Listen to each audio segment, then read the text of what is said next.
What's up, guys? It's Murphy. We're going to do a little talk about magazine capacity. Two questions we're looking at answering here, okay? First, is magazine capacity relevant? Is it important? Second question is, if it is important, how important is it?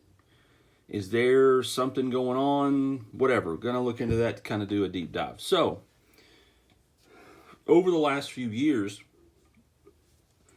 manufacturers are just upping the capacity of the guns, and people have kind of been losing their minds about magazine capacity. You know, I've seen guys sell one gun and buy another just because that other gun held two more rounds in a magazine. And you watch videos from guys who are like, okay, well this new gun is better because it holds X number of more rounds more than this other gun, and that means it's better. Well, okay, let's get into it and let's have a talk about it. So, magazine capacity. This is a Glock 19, just a standard kind of Glock 19. Okay, so common gun, that's why I picked this one. A lot of people are familiar with the Glock 19. Of course, we have the old ye olde 1911 right here as just visual comparisons. Very common guns. Everybody's familiar with these two guns, so that's why I grabbed them. So, the 9mm, or we'll just say that, so the high capacity versus the limited capacity gun. So the argument, this gun will hold 15, this gun will hold about 7, 8, you know. So, this side, like, all right, and I'm going to use this little story, this little analogy to illustrate what I'm talking about here, okay? So, all right, 15 rounds, bam, 7 rounds.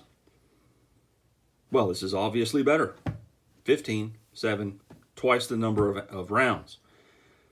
Okay, I'm better. Oh, well, shit. Okay. Now we're kind of equal. I got a solution. Bam. Booyah. Twice as many rounds. Better. Okay, well, I mean, that's a little closer, but this is still more. And so, still the well, shit. Okay. I got a solution. Baha! Boom. Better. Okay. So obviously, high capacity is. All right. Look, I have. All right. So that's good. Okay. Analogy over. Do y'all understand what I'm saying here? Do y'all get the point? The point is, no matter how many rounds fit in the magazine, you can always add more magazines. That's the point. Okay? That is the point. So, if I carry this gun with this mag, I have twice as many bullets as this gun in this mag, but all I got to do is add another mag, and now they're equal. So, the point of this is the point of this is the number of rounds that your gun holds does not determine your firepower. Okay? Your firepower is determined by how many rounds you carry on your person. That is what dictates how much firepower you have, how long you can stay in the fight, right? Your total firepower that you can bring to bear. It's how much ammo you have on you, how much ammo you have with you, and not how much the gun holds. The gun holds a certain amount of magazines, and the gun will eventually run empty. No matter what gun you carry, it will eventually run dry. So Does that mean that you're done? Does that mean the fight's over because your gun run dry? Well, no. You just slap another magazine into it and you keep rocking and rolling. And if that doesn't do the trick, you slap another magazine in it and you keep rocking and rolling. And if that doesn't do it, you put another one in there. And so on and so forth. So your magazine capacity does not dictate your overall firepower. That is dictated by how many rounds you carry on your person. And how many rounds you carry on your person depends on what you're doing. Okay, the mission drives the gear. So what you're doing, where you're going, the threat level or the threat matrix of all those things together, because all these different factors and variables combined creates your threat matrix. Okay, so all those things determine what I'm going to carry as far as how many magazines. But the round count of the gun, how many bullets fit in these, is irrelevant to the total amount of firepower I can bring to bear. Because I can carry as many magazines as I want, as I deem necessary. So that's the magazine thing, kind of in a nutshell. And this comparison can just go on forever. No matter how many magazines you add to the Glock, I can just add more to the limited capacity gun, the 1911, to reach the Glock level. So we're not talking about total round count. We're talking about how many mags you want to carry. The only difference between these two guns as far as capacity goes, I think Clint Smith said it the best when he said, all this means is that I'm going to have to reload this gun twice as often as I reload this gun. That's all it means. It doesn't mean this gun is less capable than this gun. It just means I'm going to have to perform a reload twice as often. And that's all magazine capacity means. It's basically, you can think about it in these terms. You can think about it in the rate in which I will have to reload the gun. That's it. I have to reload this one more than this one, more often. It has a higher rate of reloading than this gun does. That's it. This gun doesn't have more firepower than this gun does. No, because I can carry as many rounds as I want for either one of these. So this whole magazine capacity thing has really gone overboard, and it's just gotten kind of crazy when people think about, oh, this gun's better than that gun because it holds more bullets. There are way more factors that go on than that make a difference. Okay, that is just one factor, and that really doesn't even matter. That's just, now we're talking about rates of reloading. That's all that means. Okay, it's not a huge deal. Now, what is the minimum magazine capacity? What is the fewest amount of rounds that you would want to carry? Because there must be a limit, right? Because you don't want to have a magazine that has one round in it, because then you'll be reloading literally constantly. Well, that's not going to be any good. So, does magazine capacity matter? The first question. And we kind of answered these out of order. But yes, magazine capacity matters. How much does it matter? That was the second question we put forth. That question is not very much to a point. So these things are conditional. So yes, we can answer unequivocally that magazine capacity does matter. Now we're asking, how much does it matter? Or more specifically, when does it start mattering? Now, this is a topic up for debate. Some people vary on this. Some people say a minimum of 10 rounds is really optimal. Some people say other stuff. The way that I look at it and the way that I kind of break it down is from a historical standpoint. Because here's the thing, you can't do this individualistically. You can't do it based off of this shooting or this incident or that incident, because there are so many different variables and so many different incidences. So an incident where this gun worked perfectly, this gun might also fail in a different instance, and vice versa for this gun. So what you need to do is you need to look at this historically. So over a long period of time and many incidents, and then try to come up with some kind of answer to the question, historically speaking.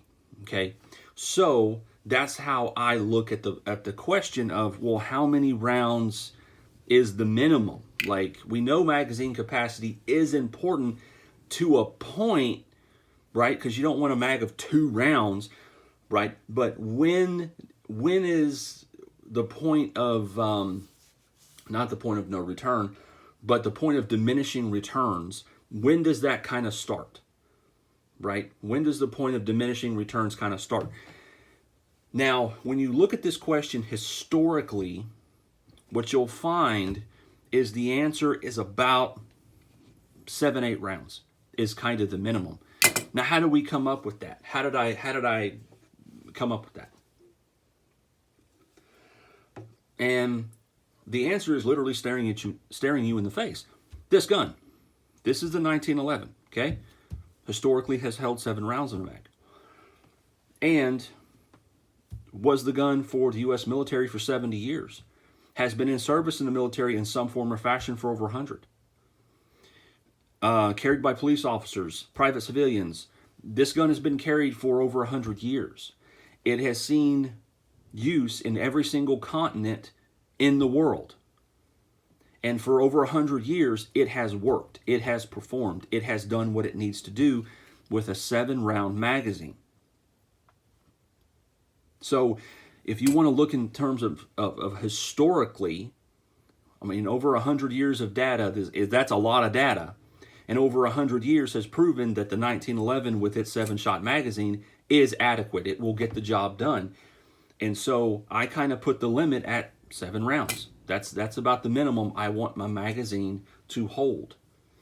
So you can think of it this way. If 7 rounds in the magazine wasn't enough, if that was inadequate, historically speaking, this gun would not still be around today. This gun would not have served in the military for 70 years. This gun would not be carried by SWAT teams and police officers and citizens and all that other stuff. It would have died out years ago. Right? Just like the 32 H&R. How many of y'all have seen a 32 H&R chambered gun? You probably have never seen one because the 32 HR went out of fashion. Nobody carried them. Nobody used them. And there's many other calibers like that. They just kind of fell off the wayside throughout history. And there's many firearms that are like that as well that just kind of fell off because better things came about. Or they had some kind of problem with them and people stopped buying them. And so they died out. But not only has the 1911 survived well over 100 years, but it has thrived. It's been copied by all different kind of countries and companies, and it's gone all over the world. Like, it has thrived with just 7 rounds in the mag. So that tells us that historically speaking, that is adequate. That is perfectly adequate. Okay? Without getting into details and this shooting, that shooting, and all that, we're not going to do that because that's really not going to tell us anything. We need to look at the historical data. And historically, this gun has been amazing. It's been awesome. It's done everything that people in service have wanted it to do. So we know that 7 rounds is kind of the minimum that is adequate. And that's what I put at it. Looking at just historic data. Okay. So that's the number I put on it. And that's the reason I put that number on it. I know some people differ from that. They say kind of 10 rounds is the minimum or whatever. That's fine. That's fine. They can have their opinion. And you can have your own opinion. You can say, well, you know, for me, I want this many rounds, whatever, and that's fine. Wherever you put that cutoff point is okay, as long as it's based off of, you know, objectivity and not just subjective feelings. And that's kind of what's driving the big box magazine crowd. The big box magazine people are like, well, I need the most bullets in the world. I need all the bullets. And it's like, well, no, what you really need to do is hit your target, right, and be judicious with your marksmanship. And how many bullets you have in your magazine really doesn't matter, because I can carry just as much firepower as you can. So just think of it in those terms, and what you realize real quickly is this doesn't matter. Now, I mentioned the point of diminishing returns earlier. And what do I mean by that? The less you have of something, the more valuable the next thing is. Okay? That's how it is. So if I have 15 rounds in the magazine, and then you give me a magazine that holds 17 rounds, so these 2 extra rounds aren't really as important, because I already have a bunch, I already have 15. So 2 extra rounds, doesn't really make any difference. If I only have 7 rounds, but then you give me a magazine that holds 8, that 1 extra round makes a lot more difference. Okay, because I'm starting with fewer already. Right? You can think of it as, if I add 1 round to this magazine, it holds 15, right? So every round is kind of worth 1/15. You can think of it like that way. This round holds 7, so every round in here is worth 1/7. Well, what's bigger, 1/7 or 1/15? Well, 1/7, right? 1/7 is a bigger number. You can think of it that way if you want to.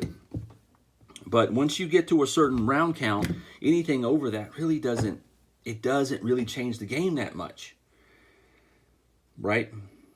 And again, you can debate where that cutoff is, but the law of diminishing returns, right?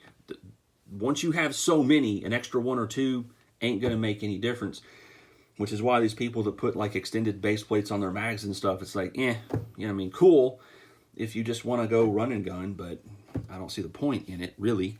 But anyway, that's magazine capacity, guys. Think of it in these terms. It's going to make more sense to you, and you're going to understand a little bit more about how guns have made it through history and thrived through history with low magazine capacity. Think of it this way. This gun has worked for over 100 years in its current configuration with 7-round mags, or now 8-round mags, okay? What has changed to make it to where now we need 15 rounds or 17 rounds, right? Or 19 rounds. What's changed now? What exactly has changed to make this gun perfectly viable and what everybody used to carry back in the day, to now we have to have this gun. We have to have the high capacity gun. What exactly has changed? Go ahead, I'll wait. Yeah, the answer is nothing. Nothing has changed. Nothing has changed. You can say, I mean, think of it. Has human beings gotten tougher? Have human beings become bulletproof? No. Are gangs gotten worse? No. I mean, remember the mobster days where you had guys with fully auto Tommy guns and shit? No. So bad guys haven't gotten any better. I can tell you for a fact that's the truth. Gangs haven't gotten any better or worse. You know, what has changed? The answer is nothing. People are still exactly the same as they always were. Criminals are still exactly the same as they always were. Nothing has really changed. So why is this barely what you need and this is wholly inadequate? You see how that does not make sense, especially when you look at it in terms of simple reload rate. That's all we're talking about here with the mag capacity issue. Okay, so I hope this answers your question, guys. I tried to keep this video short, but I failed again. Anyway, appreciate everybody watching. This is Murphy's Philosophy signing off.